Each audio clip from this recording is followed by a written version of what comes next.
Hey guys, what's going on? Andrew coming at you. It is so nice to see everybody again. My health has been up and down for a few weeks, and then I was pretty wiped out. I'm pretty sure I had corona, so I just want to go through what happened, what my experience was, what my symptoms were. What my symptoms were, but I also don't know 110%. But I didn't get the antibody test. When there is one, I want to get tested, but I'm pretty sure because I normally never get sick. So, first of all, just with my job, it's really hard for me not to get exposed. And so I had a feeling I was going to be one of the early ones to get infected. And also, on top of that, like, I was stressed in my last video and upset because I was starting to come down with the symptoms. And that's a scary situation when you're starting to get sick and you know that this could be a little bit dangerous. I have asthma, so that was something that I was very concerned about.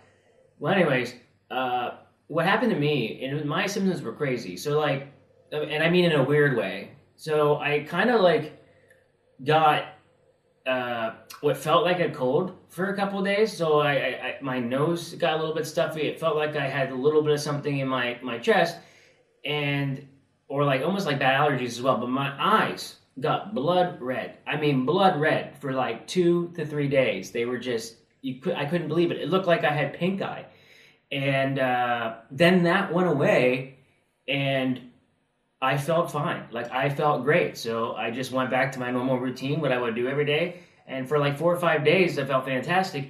And then I started one day, like, I was walking home. And again, I was symptom free at this point. So I took care of myself, stayed home until I felt better.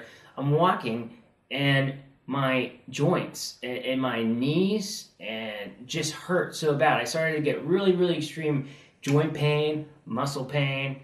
And then finally I got a fever, but I only got a fever twice, and it was such a low fever. Most of the time I was feeling sick, I didn't have a fever. So I started to get these joint and muscle aches, and then I got hit with extreme fatigue. So like I could never take a nap or sleep during the day, and over the weekend I was like sleeping 4 or 5 hours. I just passed out. So I got the muscle pain and I got extreme fatigue. And at this point I didn't have a cough or anything else, and then I started to get hit with a cough. So my dry cough never got like crazy bad as far as like coughing all the time. For me, it was kind of bad in the morning. But being that I had asthma, I got a little bit of an scary experience because I don't even use an inhaler anymore because most of the time I'm a distance runner. I kind of grew out of asthma, but I started to cough and I got into like a really bad asthma attack where I was really having a hard time breathing. And so that's what happened. The cough started, and then the breathing issues started to happen. And what happened to me was I felt like I wasn't able to get all the air I normally would get. And my chest, I never was like coughing anything up really. It was more or less like it hurt to breathe. That's the only way I can describe it. So when I would breathe in, I would feel a little bit pain in my chest. And when I would breathe out, I felt a little bit of pain in my chest.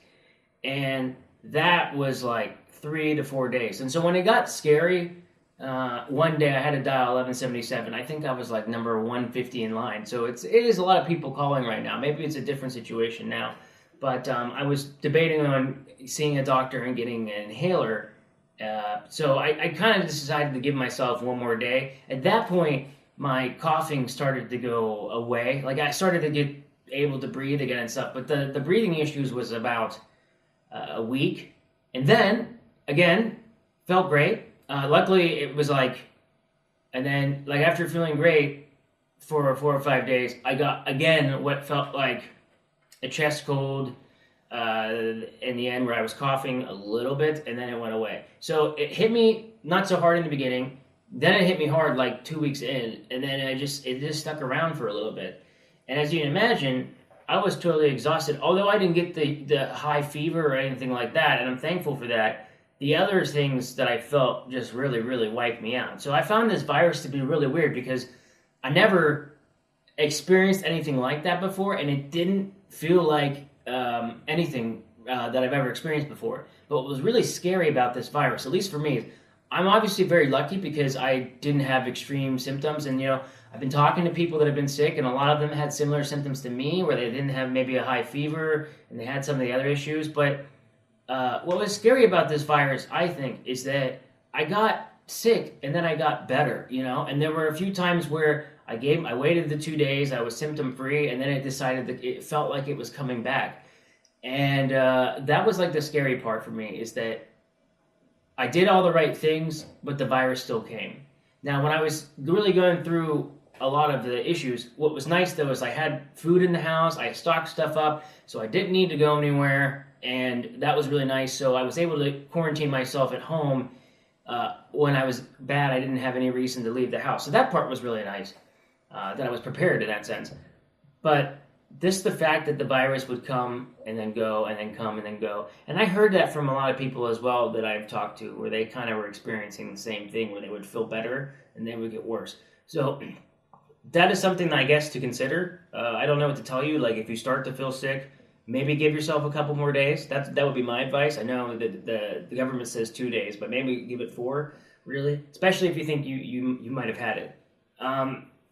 Finally, as far as like the regards of everything, like I know some people stopped following me or whatever, are not happy with my opinion on the current situation in Sweden. What I'll say is this, is like, I hope Sweden makes the right decision, and I hope that this decision ends up being the right decision.